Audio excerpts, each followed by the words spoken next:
A ansiedade não é romântica, muito menos um poema. É um grito silencioso, chorando silenciosamente. No amanhecer frio, respiração excessiva com a minha solidão. Como um poeta que não sabe escrever poesias, ou um cantor que não ouve sua própria voz. Como um céu sem estrelas, ou uma galáxia sem planetas. Na escuridão do meu quarto e na solidão da minha alma, percebi que não escrevi. Apenas chorei e das minhas lágrimas criei um verso.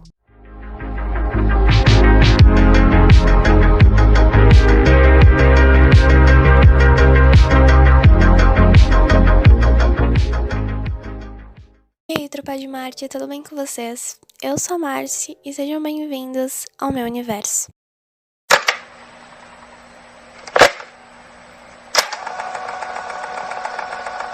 O que é ansiedade? O termo tem várias definições nos dicionários não técnicos: aflição, angústia, perturbação do espírito causado pela incerteza ou uma relação em qualquer contexto de perigo. A diferença entre ansiedade e transtorno de ansiedade é feita por meio de avaliação com um profissional de saúde mental, mas, no geral, é um transtorno que pode gerar danos na qualidade de vida profissional, social e afetiva da pessoa. Já a ansiedade natural aparece quando vamos fazer algo diferente, como uma prova ou um passeio, algo que não estava presente no nosso dia a dia. O transtorno de ansiedade pode ser definido como um quadro patológico que provoca no paciente uma preocupação exagerada sobre situações do cotidiano que podem se transformar em gatilhos de disparo para sintomas de embaraço que prejudicam a interação social e o desempenho em público. Segundo Castelo, tanto medo quanto ansiedade passam a ser consideradas como sintomas patológicos a partir do momento que se tornam exagerados e desproporcionais em relação ao estímulo. O sujeito com ansiedade passa a ter preocupações com diversas situações e pensamentos negativos que se apresentam de maneira exacerbada. Alguns sintomas surgem com frequência nos pacientes com ansiedade, como, por exemplo, fadiga, dificuldade de concentração, irritabilidade, falta de ar, sensação de perigo, aumento ou queda da pressão arterial, mal-estar, entre outros. Castelo também diz que pessoas com transtorno de ansiedade apresentam medo com excesso, dificuldade de relaxar e geralmente são preocupadas com o julgamento de terceiros em relação ao seu desempenho pessoal, necessitando de estímulo para renovar a autoconfiança. E, conforme Montiel, nos distúrbios de ansiedade, a autoimagem é distorcida. O meio ambiente é considerado como apresentando situações de risco. O futuro é caracterizado como algo incerto, fora de seu controle, e é como se estivesse além de suas habilidades de dar com tais situações. Dessa maneira, as situações comuns do cotidiano podem se transformar em ameaças constantes, fazendo com que o sujeito fique em estado de paralisia. A ansiedade pode afetar o convívio do paciente, que passa a evitar situações em que possa existir risco à vida ou à segurança. Atualmente é considerado um mal do século e se tornou objetivo de estudo de diversos especialistas em psicanálise. De acordo com Silva, a psicanálise está relacionada à vida e à obra de seu fundador. O neurologista e psiquiatra Freud se utiliza de elementos existentes à sua volta.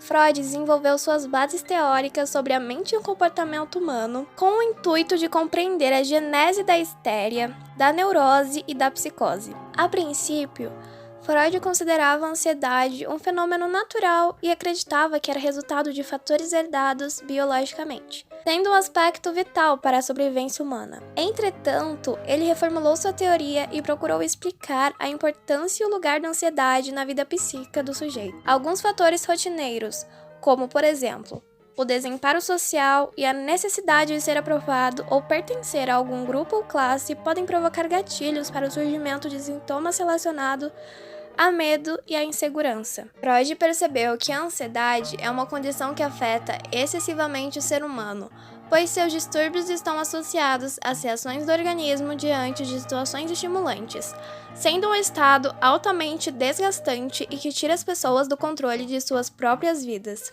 As mudanças de comportamento do ser humano e as novas exigências do mundo moderno, marcado pelo excesso de informações e atividades, provocam o estresse e elevam o nível de ansiedade na maioria das pessoas e afetam o convívio social. Freud destaca que a ansiedade é consequência de traumas da infância que foram ressachados pelo ego como um mecanismo de defesa para evitação de dor.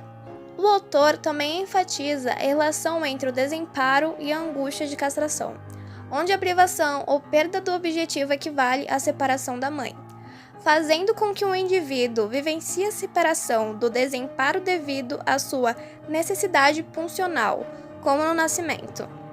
Bom, esse exemplo que foi falado agora foi meio confuso, então vou tentar explicar de uma forma mais fácil para vocês aqui. Acredito que a maioria das pessoas entendem o significado da palavra castração como tirar o órgão reprodutor de um animal. Como você castrar seu gato porque ele está engravidando a gata da vizinha. Toda hora.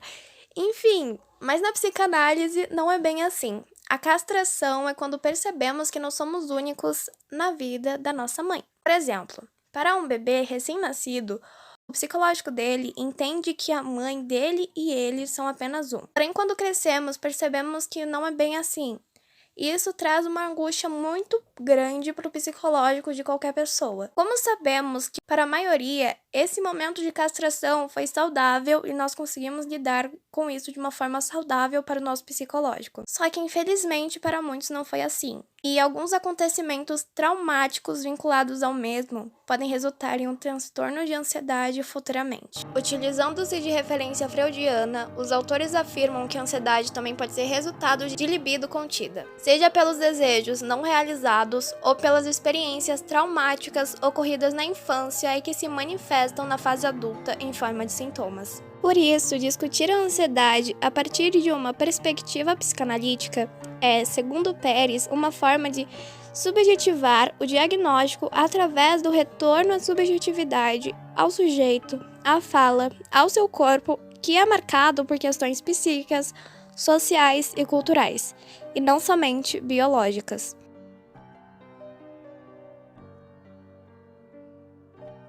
Os transtornos de ansiedade foram divididos em 5 categorias: transtornos de pânico ou fobias, transtorno obsessivo-compulsivo, transtorno de estresse pós-traumático e transtorno de ansiedade generalizada, sendo, portanto, um assunto complexo e que necessita de análise psicanalítica, afirma Silva em uma entrevista sobre psiquiatria. Por fim, Pérez afirma que a ansiedade é definida pela psicanálise como uma tentativa do sujeito de encontrar a solução para seus conflitos psíquicos. Por isso, as pessoas com esse tipo de transtorno evitam situações temidas ou suportam com muito medo e insegurança.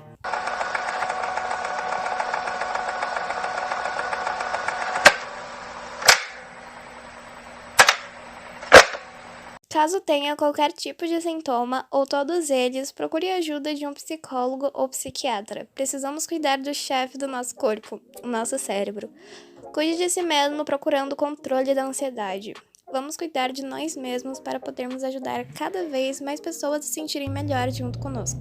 Por fim, obrigada por estar aqui até o final. Esse foi o vídeo, espero que tenham gostado. Abraço de Marte e até a próxima.